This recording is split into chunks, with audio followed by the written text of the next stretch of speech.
What's up, Honda community? Wanted to get back with you guys and follow up on the Sealed to Revealed #2 episode. Sent out a survey. I didn't realize that this much time had passed, but I put out a survey in January asking everybody to vote, everybody that wanted to vote on which album I should open next. So I made a list of the sealed records that I have. The votes are in, and the top one was kind of a surprise. And the #1 record that people voted for, I'm going to throw it up here on the screen, was The Cult. The Cult Sonic Temple won with a whopping 6 votes. As you can see, I broke down the percentages there. So I pulled out The Cult from my collection. Southern Death Cult is it was Ian Astbury's original band, and I know he went through a change or two, and then ended up changing the name to just The Cult. I believe this is their 3rd or 4th album. I know it's probably 2 albums after Love, so yeah, probably their 4th album. Or maybe I should have looked that up before I did this video. But this is 1989 Sonic Temple. Great album. I have very good memories connected to this. My favorite album up from The Cult is this one. And then Love, and then Beyond Good and Evil is a really excellent album that came out in 2001 from The Cult. I thought that was a very strong release. And then they also did a really cool song for the Gone in 60 Seconds soundtrack. If you remember the terrible movie with Nicolas Cage, no, just kidding.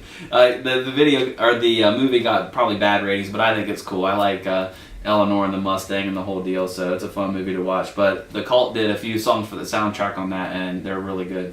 I can give y'all some history on all these cars if you'd like me to. Okay, 3 different times in the movie, but never driven. In the beginning when he first sees her, and then halfway through the movie they're sitting under the bridge, you can see her in the background, and then towards the end of the movie she's sitting on the side of the road, and it was this one. $250,000 car sitting here.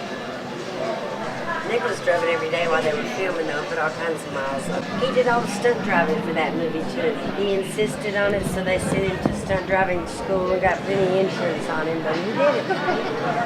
He did it. So anyway, I got the sealed record here. Nice, clean. It doesn't look like it's warped, but we'll find out. This is an original. This is on Sire and Reprise, as well as Beggar's Banquet. This is not the club edition. I do have some BMG club editions. This is the one with the UPC code. There is the condition looks pretty good. There's a hole punch here and a little bit of a corner crease here in the corner. So I imagine the value is probably about $30 to $35 based on what I see on Discogs. So let's crack it open. Let's quit the yakking and start the unpacking. Instead of opening it from there, I noticed that this is kind of split here in the back where it comes together, so I'm just going to open it that way. It smells like 1989. Haven't got to see The Cult live, although I really would like to. I don't like to keep this stretch wrap or the shrink wrap on the records if I can help it. I like to get rid of it, especially if it's all clingy and hanging on there.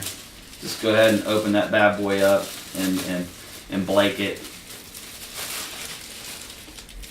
Yeah, all right.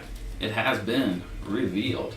Let's take a look at the label. I imagine it's the yellow Sire label.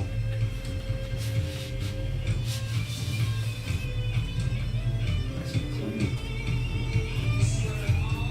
So it's got a picture of the band there. So printed inner sleeve. Hung up a little bit there on the punch hole. Sire. Oh, in perfect condition. Looks great.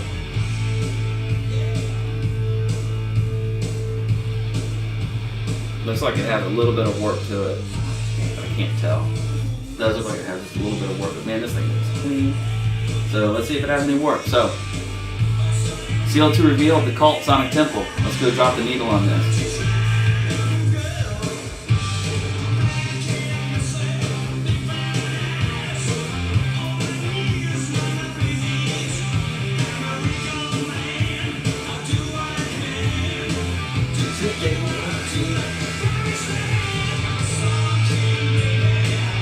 Sounds awesome.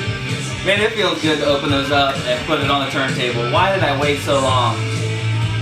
Sounds great. No warp to mention. If it does, it just has just the slightest little rise. So, and if you want a little bit more on this, go check out Bret Helm's Life on This Planet blog. He does a very good review on the album.